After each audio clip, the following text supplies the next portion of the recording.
Hello students, चलिए start करते हैं class 12 introduction to determinant exercise 4.1। जो भी एक्सरसाइज 4.1 का जरूरी इंट्रोडक्शन पार्ट है वो हम इस वीडियो में कवर करेंगे और क्वेश्चन नंबर फर्स्ट भी क्लियर करेंगे। सबसे पहले अगर मैं यहाँ पे बताऊं कि डिटरमिनेंट का मीनिंग क्या होता है। अब प्रीवियस चैप्टर में आपने पढ़ा है मैट्रिसेस के बारे में, अब उसी को लेके चलेंगे हम। मान लो यहाँ पे हमारे पास कोई मैट्रिक्स दे रखी है, ए मैट्रिक्स। इस तरीके से राइट डाउन करते हैं हम। उसके एलिमेंट्स क्या होते हैं? A11, A12, A21, A22। ये हमारी क्या है? एक स्क्वायर मैट्रिक्स है। बात ध्यान क्या रखनी है, हमेशा जो डिटरमिनेंट होगा हमारा वो स्क्वायर मैट्रिक्स के ऊपर ही अप्लाई होगा।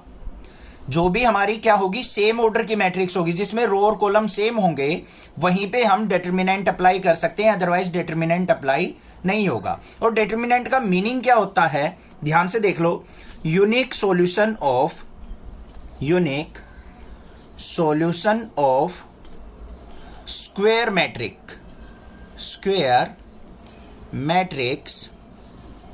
Is called determinant. बस सिंपल सी डेफिनेशन बताई है मैंने। क्या है? अगर हम किसी भी स्क्वायर मैट्रिक्स का यूनिक सॉल्यूशन फाइंड आउट करते हैं तो उसी को हम डिटरमिनेंट बोलेंगे। अब सॉल्यूशन होता किस तरीके से फाइंड है वो देख लेते हैं। अब ये जो हमारी मैट्रिक्स है इसको डिटरमिनेंट की फॉर्म में कैसे लिखेंगे हम? इस तरीके से। अब वैसे जनरल लाइफ में अगर आपको ये सिंबल दिख जाए तो आप क्या बोलते हो? ए का मॉडुलस है। बट यहां पे ये क्या है? मॉडुलस नहीं है। इसका मतलब है डिटरमिनेंट ऑफ ए। क्या मीनिंग है इसका? डिटरमिनेंट ऑफ ए। और इसके एलिमेंट्स कैसे लिखे जाएंगे? इस तरीके से ही लिखे जाएंगे। ये तो मैट्रिक्स का सिंबल था, कैपिटल ब्रेसेस जो थी। यहां पे क्या होगा? सिंपल ब्रेसेस, सिंपल लाइन होंगी दो, उनके बीच में एलिमेंट्स लिखे जाएंगे। ये डिटरमिनेंट लिखने का तरीका है, ये मैट्रिक्स लिखने का तरीका है। अब इसका सॉल्यूशन निकालना है तो इसके एलिमेंट्स कैसे लिखे जाएंगे? A11, A12, A21, A22। अब इसका सॉल्यूशन निकलेगा कैसे? क्रॉस मल्टीप्लाई से। A11 की A22 से मल्टीप्लाई, तो क्या आ जाएगा यहां पे? A11, A22 माइनस में A12, A21। इस तरीके से सोल्व आउट करके हम जो भी हमारा यहां पे सॉल्यूशन आएगा वो यूनिक सॉल्यूशन होगा और उसी को हम क्या कहेंगे? Determinant of A matrix. Clear हो गई बात? समझ में आ गई होगी, कोई दिक्कत नहीं है। अब अगर बात करें हम यहां पे, ये तो हमारी थी 2x2 की मैट्रिक्स।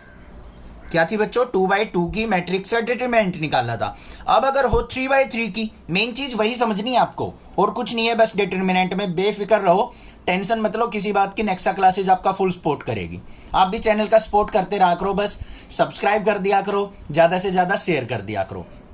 देखो अब किस तरीके से करेंगे। अगर मान लो हमारे पास कोई एक 3x3 की हमें डिटरमिनेंट दे रखी है, एलिमेंट्स क्या होंगे? A11, A12, A13, फिर A21, A22, A23, फिर क्या होगा? A31, A32, A33।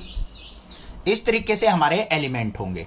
अब हमें क्या करना होता है? इस मैट्रिक्स को, जो भी हमारी 3x3 की मैट्रिक्स थी, उसको डिटरमिनेंट बना लेना है।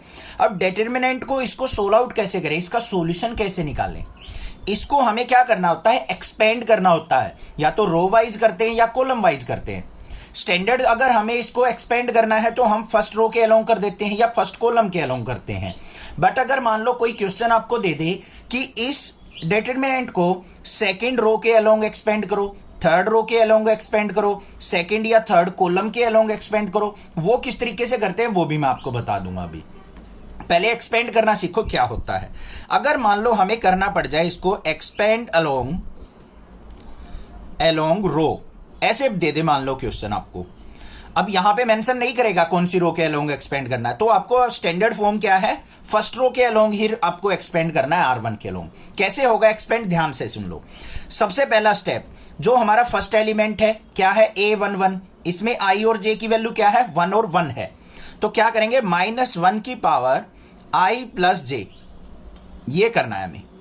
क्या करेंगे? -1 की पावर I प्लस J, और जो ये फर्स्ट एलिमेंट था उसको एज इट इज लिख लेंगे A11।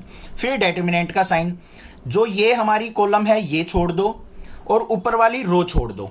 एलिमेंट्स कौन से बच गए? ये दिख रहे हैं ना आपको? A22, A23, A32, A33। इनको लिख लो बस। तो यहां पे क्या लिख देंगे? A22, A23, A32, A33। थोड़ा सा ध्यान यहीं पे लगाना है बस आपको। फर्स्ट एलिमेंट हो गया हमारा एक्सपेंड। अब चलते हैं सेकंड वाले पे। सेकंड वाले में क्या दे रखा है बच्चों, A12 दे रखा है, तो इसका मतलब क्या होगा, यहां पे प्लस का साइन और -1 की पावर 1 + 2 इस तरीके से। फिर हमें क्या करना है, इसके अलोंग एक्सपेंड करना है, तो A12 और यहां पे हमारे क्या आ जाएंगे एलिमेंट्स, ध्यान से देखो, A12 वाली कॉलम को छोड़ दो, ऊपर वाली रो को हटा दो, तो कौन से एलिमेंट बच गए, A21 A23 और A31 A33। तो इनको लिख देंगे हम A21 A23 A31 A33। भाई एक दो क्वेश्चन की प्रैक्टिस के बाद अच्छे से क्लियर हो जाएगा आपको, ठीक है।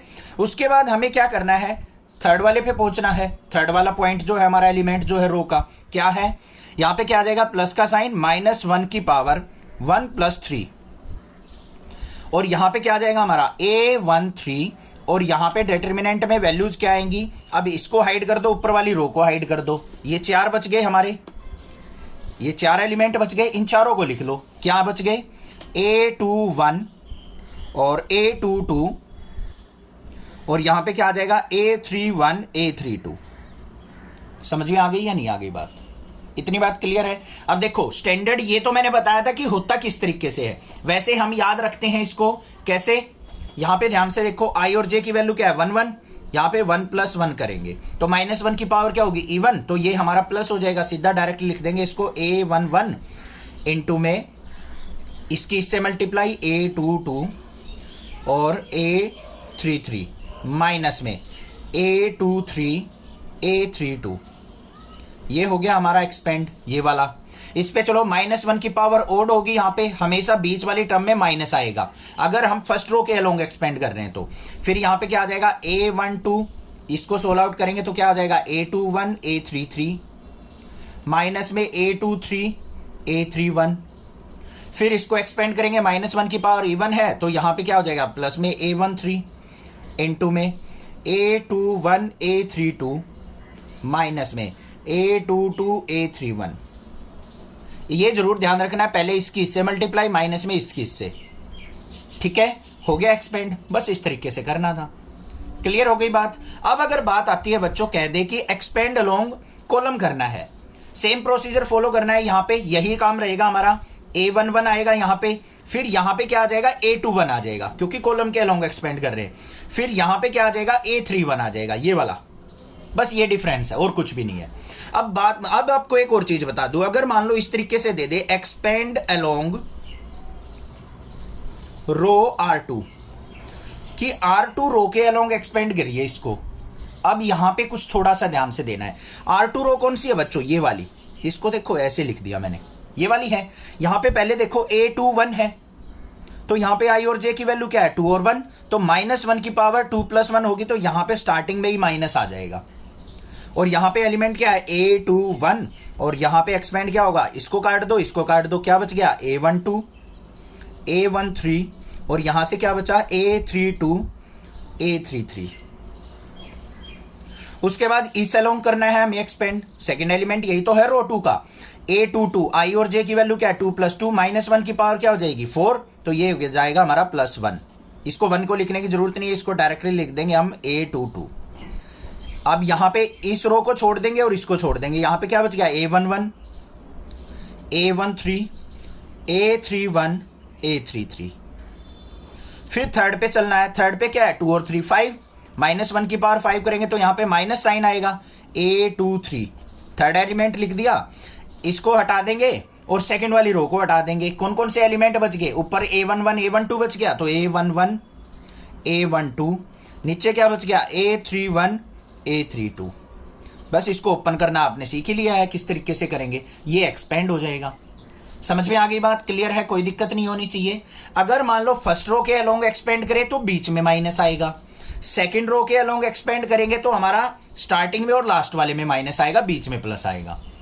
ये चीज ध्यान रखनी है बस, बाकी क्वेश्चन करेंगे सारी चीजें क्लियर कर देंगे। यही इसका इंट्रोडक्शन था पार्ट एक्सरसाइज 4.1 का। अब देख लेते हैं क्वेश्चन नंबर फर्स्ट क्या है।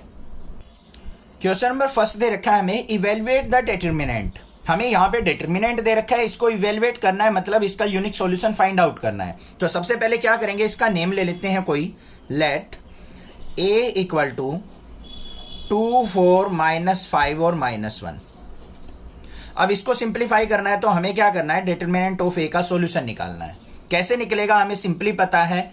वैसे अगर जनरल फॉर्मूले की बात करें, अभी अभी इंट्रोडक्शन में सीखा था हमने, इसकी इससे मल्टीप्लाई तो 2 की माइनस से मल्टीप्लाई होगी तो -2 हो गया। फिर -5 की 4 से मल्टीप्लाई करेंगे तो माइनस ऑफ -5 4 जा क्या हो जाएगा, माइनस का 20।